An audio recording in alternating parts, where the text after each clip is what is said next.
This phone has Snapdragon 8s Gen 3, UFS 4.1 storage, a 1.5K resolution AMOLED display with up to 144Hz refresh rate, 6400 mAh battery, 80-watt charging speeds, 50 MP Sony IMX882, IP65 rating, all for a price of approximately rupees 25,000 rupees. There has to be some catch right here, Ershad, is probably what you're thinking right now. Well, let's explore that together while I talk about the phone. Now, if you're here for the first time, I'm Ershad. This is Trakin Tech English, your destination for detailed, incisive gadget reviews.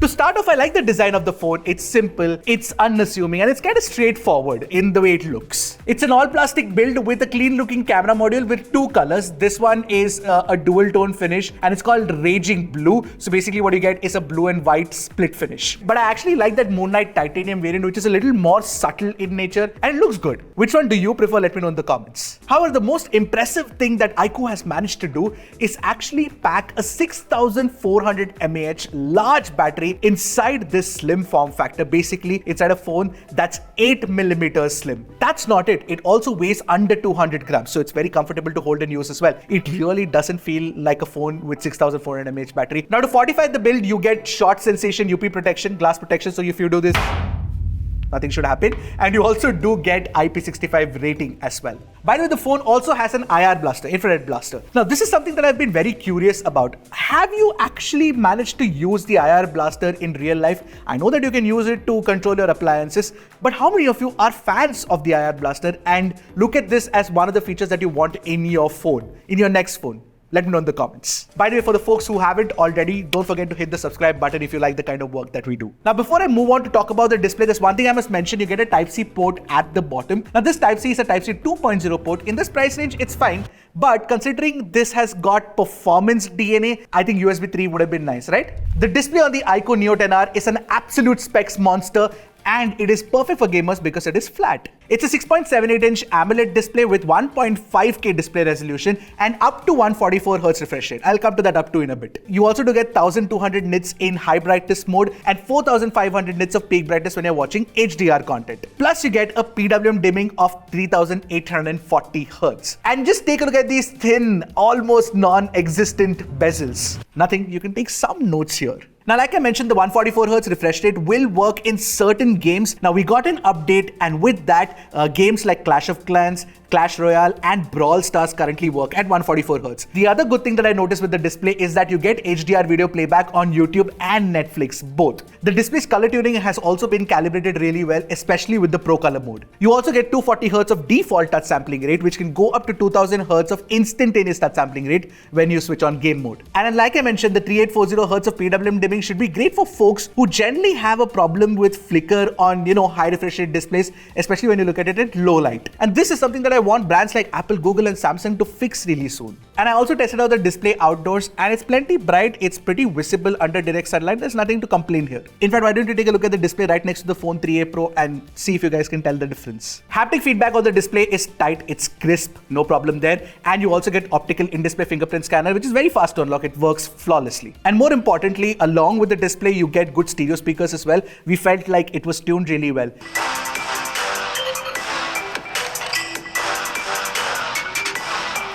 But one thing to note for multimedia enthusiasts is that you only get support for LDAC high-res codec and not LHDC, so keep that in mind. Now, one thing I noticed while doing the research for the script of this phone is I saw a lot of chatter on many social media platforms where people are saying that the phone was heating up even before it launched, so I'm guessing they got some review units and they were saying that. But you know what, we didn't notice that in our testing, and our experience has been completely different, and we'll show some proofs for it. So what you get inside is a Snapdragon 8s Gen 3. In this price, you guys know it, it's a powerhouse of a performer.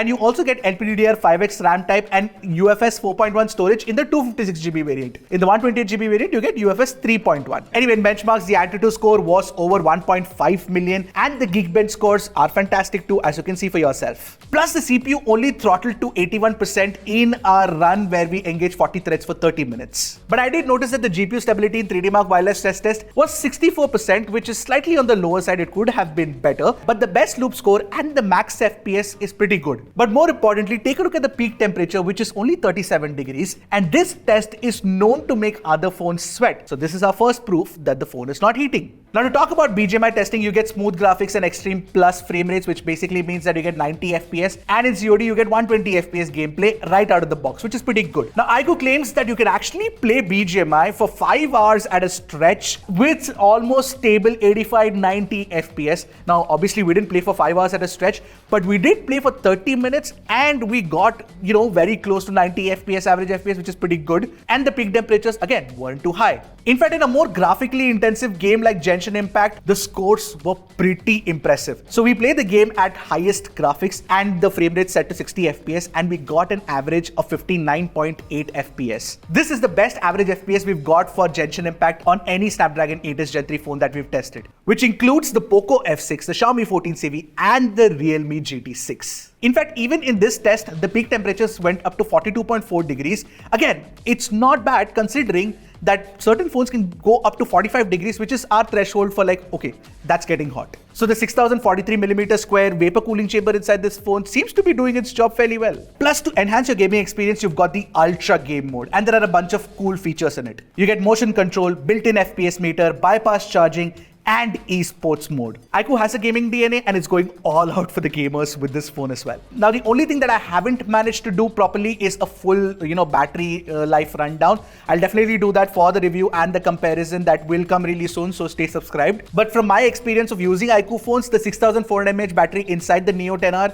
should be good for at least 8 hours of screen on time, if not more. But again, wait for our review. In fact, iQOO claims that you can actually play BGMI at 90 FPS for 6.5 hours at a stretch in a single charge. There's also support for 80-watt flash charge speeds, and therefore, the 6400 mAh battery takes about 54 minutes for a full charge. Now let's take a look at the phone things, because that's also very important. You're using a phone, right? So what you get are support for 10 5G bands, Wi-Fi 6 and Bluetooth 5.4, but unfortunately there is no support for NFC, which I feel is a huge miss. iQOO should have added NFC support for sure. Now generally with performance-oriented phones, the cameras don't match up, but that's not the case with the iQOO Neo 10R, and I was pleasantly surprised with the kind of pictures that we got from it. Anyway, the primary is a 50MP Sony IMX882 sensor with optical image stabilization and EIS for videos. You also get an 8MP ultra-wide-angle camera, plus there's also a 32MP selfie camera. Here are a few preliminary thoughts on the photos themselves.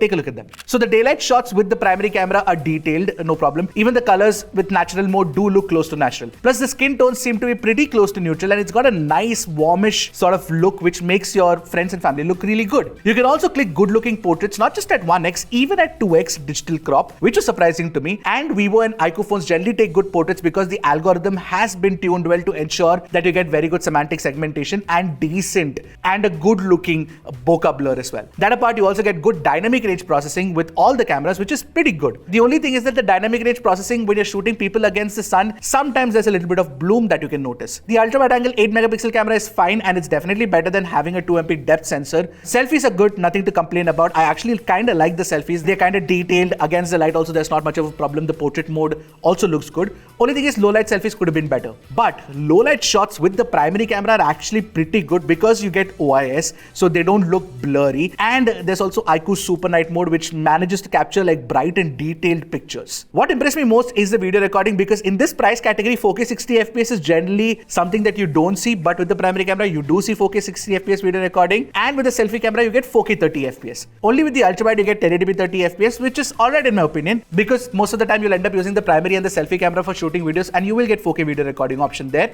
Plus the stabilization is also pretty good, especially with the primary camera. There are a few AI features that also add to the whole camera experience of using the phone. You've got the AI eraser option, which lets you erase unwanted objects from the picture. Then you have AI photo enhance to enhance low quality photos, and you also get an instant cutout, which lets you cut out objects from the images and save them to the clipboard, which is definitely fun and useful. Now, software on the iQOO Neo 10R is of course FunTouch OS 15 based on Android 15.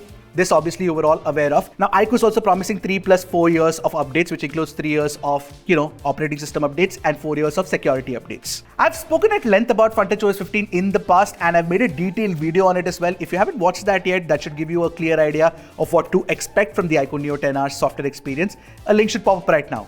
Anyway, a few things that I must mention is that there are a few pre-installed apps that some might consider bloatware, but the good thing is that you can uninstall it. So it's kind of like the good experience that iQOO is bundling with the iQOO Neo 10R. You also get the option for call recording, small window, split screen, and a few more useful features. Plus, there are some AI features as well, like screen translation, live transcribe, and AI Notes Assist. Plus, you do also get support for Google Circle to search, which of course is one of my favorite features, as you guys are already aware of it. See, I'm hearing strong rumors that the iQOO Neo 10R after discounts is going to be priced at 25,000 rupees. And if it's going to be priced that low, this phone is doing it for me. It really is. In fact, this is going to be one of my top recommendations in this price class if that happens. But yes, do stay tuned for a detailed review and comparison with other phones. In fact, what comparisons would you like to see? Let me know in the comments and I'll try to work on them. Because that's what we love doing, working on the videos that you guys want to watch. So hit that subscribe if you haven't already. All right, what do you folks think of the iQOO Neo 10R? Let me know in the comments and I'll see you guys in the next one. Until then, keep tracking and stay safe.